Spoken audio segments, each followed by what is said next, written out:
Assalamualaikum. Bertemu kembali dengan saya Cipta Hening, pengasuh Majelis Dzikir dan Tasawuf Sirul Asra. Sesungguhnya 7 alam yang ada di dalam diri manusia, termasuk di dalamnya adalah alam insan, alam batang tubuh, alam angan-angan atau alam jiwa kita. Begitu juga dengan alam barzakh dan alam yang lainnya. Ketujuh alam itu telah ada dan semua pintunya ada di dalam diri manusia, termasuk alam barzakh. Apabila di saat diri kita masih hidup ini, nyawa masih dikandung badan, apabila kita mau menyelami, mentafakuri dan mengetuk pintu alam barzakh, maka sesungguhnya alam barzakh itu tidak menjadi sebuah rahasia bagi diri kita. Apabila sudah tidak menjadi rahasia bagi kita dan kita mampu mengetuknya, maka kita tidak bertanya-tanya lagi, kita tidak buta lagi tentang suatu keadaan, tentang keberadaan dan segala sesuatu yang ada di dalamnya. Segala sesuatu yang ada di dalam alam barzakh itu akan mampu kita lihat, kita rasakan, kita tempati pada saat ini, saat dimana nyawa masih dikandung badan. Di dalam ilmu tasawuf, alam barzakh itu bukan sesuatu yang bersifat rahasia. Apabila kita mampu membuka pintunya, sehingga tidak takut, tidak bertanya-tanya, tidak khawatir bagaimana apabila diri kita meninggal dan berada di dalam alam barzakh. Sahabatku meditasi kuantum dimanapun berada, pada kesempatan kali ini saya melanjutkan tentang bahasan rahasia surat Al-Fatihah. Kali ini kita membahas tentang ayat yang keempat, yaitu Maliki Yaumiddin, yang artinya Dia yang menguasai hari pembalasan. Allah yang menguasai hari pembalasan. Banyak di antara kita yang menerjemahkan atau mengartikan hari pembalasan itu adalah nanti, di hari kiamat. Namun sifat yang maha membalas ini sesungguhnya telah meliputi keberadaan kita di dunia ini. Siapa yang menanam, Dia yang menuai. Siapa yang berbuat baik akan menuai kebaikan di dalam kehidupannya.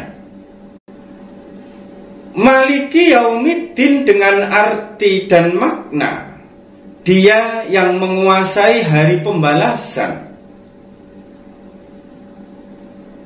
Dan kedudukan ayat Maliki Yaumiddin ini berada di dalam sulbi kita, yang Notabene sulbi ini adalah pintu alam barzah, pintu menuju alam barzah. Setelah kita membaca ayat yang pertama, Bismillahirrahmanirrahim, lalu ayat yang kedua, Alhamdulillahirabbil alamin, lalu ayat yang ketiga, Ar-Rahmanir-Rahim.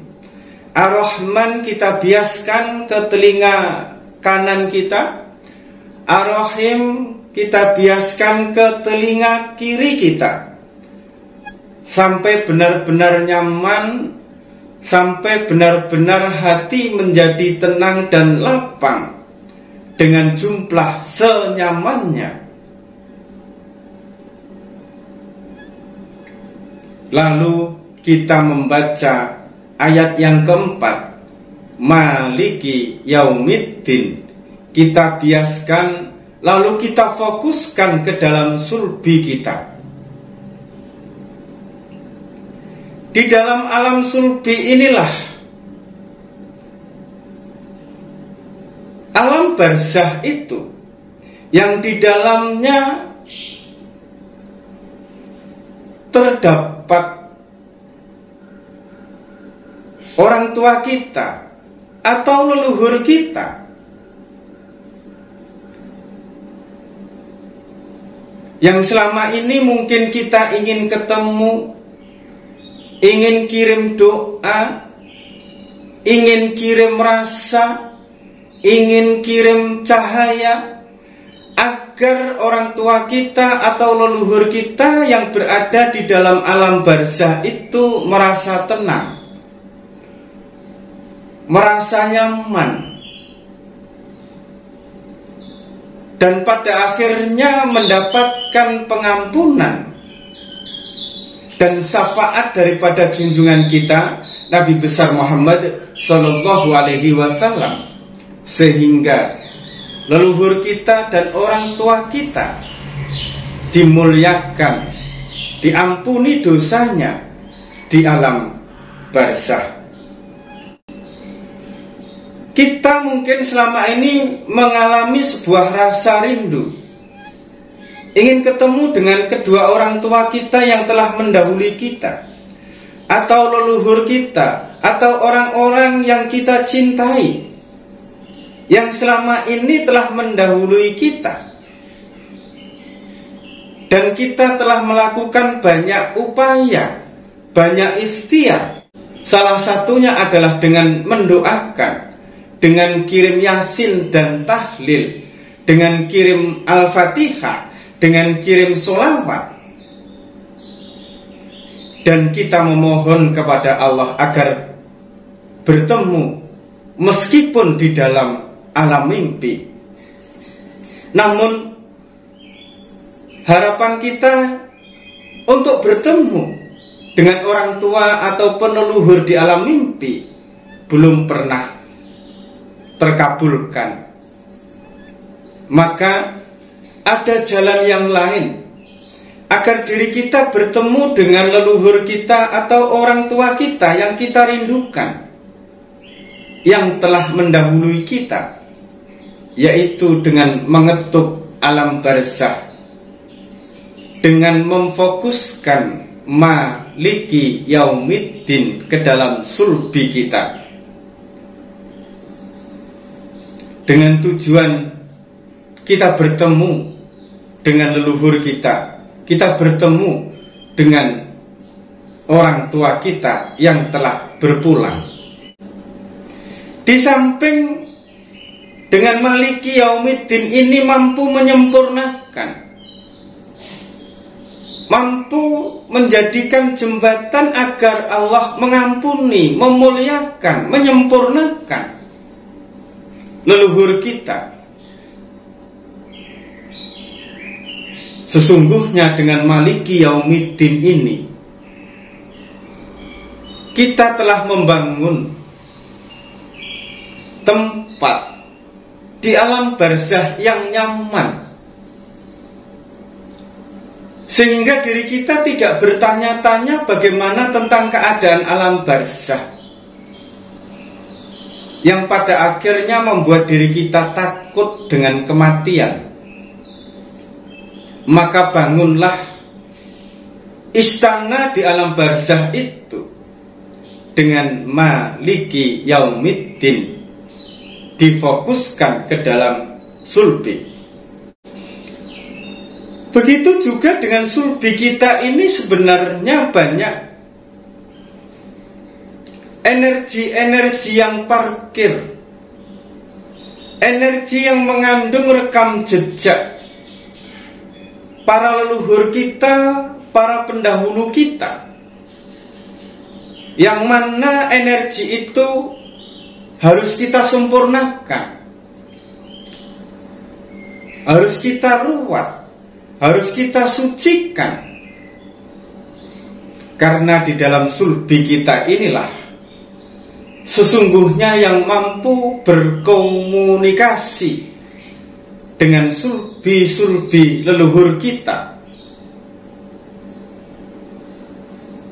Sulbi hanya mampu berkomunikasi dengan sulbi, sebagaimana hati hanya mampu berkomunikasi dengan hati, dan lain sebagainya. Kadang diri kita mengalami kesulitan di dalam kehidupan kita, mengalami karma yang buruk di dalam kehidupan kita,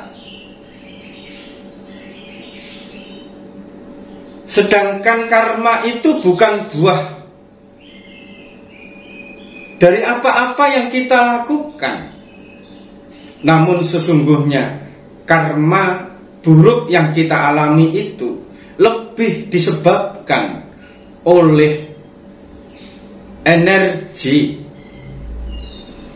atau cahaya yang buruk yang ada di dalam sulbi leluhur kita, yang dititipkan ke dalam sulbi kita untuk disempurnakan, untuk disucikan, sehingga perjalanan leluhur kita menjadi sempurna. Sulbi ini pun seperti halnya alam angan-angan kita yang mempengaruhi kehidupan kita, baik buruknya, untung ruginya. Itu sesungguhnya disebabkan oleh keadaan sulbi kita. Dengan Maliki Yaumiddin yang kita fokuskan ke dalam sulbi, maka akan mampu mensucikan. Di samping mensucikan sulbi kita sendiri, juga akan mensucikan sulbi leluhur kita 7 turun ke atas, dan mensucikan sulbi anak cucu kita 7 turun ke bawah. Sehingga sesungguhnya apabila di dalam perjalanan spiritual kita mampu mencapai kesempurnaan, kita mampu mencapai derajat insan kamil mukamil, maka kita akan mampu mengangkat derajat 7 turun ke atas dan 7 turun ke bawah. Sahabatku, meditasi kuantum dimanapun berada, dengan Maliki Yaumiddin yang kita fokuskan ke dalam sulbi kita, maka hijab kita, kebutaan kita tentang alam barzakh itu akan terbuka, mata batin kita akan terbuka, dan alam barzakh menjadi sesuatu yang nampak nyata, seperti kehidupan di dunia ini, karena kita telah membuka pintunya dengan Maliki Yaumiddin. Inilah salah satu manfaat daripada rahasia ayat Al-Fatihah yang keempat, Maliki Yaumiddin, yaitu terbukanya alam barzakh, sehingga kita mampu menyempurnakan para leluhur kita, sekaligus kita mampu memandang, menyaksikan alam barzakh seperti halnya kita memandang dunia ini yang begitu nyata di hadapan kita. Semoga manfaat dan menjadikan sesuatu yang bisa kita istiqomahkan, sehingga kita bisa bermanfaat baik di dalam kehidupan dunia maupun kehidupan alam barzakh. Raga kita di dunia ini, namun sulbi kita tetap berada di dalam alam barzakh. Sebaiknya kita sambangi, kita kunjungi, kita pelihara, kita sucikan saat ini, sehingga di kehidupan nanti setelah kita berpulang dan mampir di alam barzakh, kita tidak khawatir, kita tidak bertanya-tanya tentang keadaan alam barzakh. Cukup sekian, semoga manfaat. Ingat, tetap waras dan tetap fokus. Wassalamualaikum warahmatullahi wabarakatuh.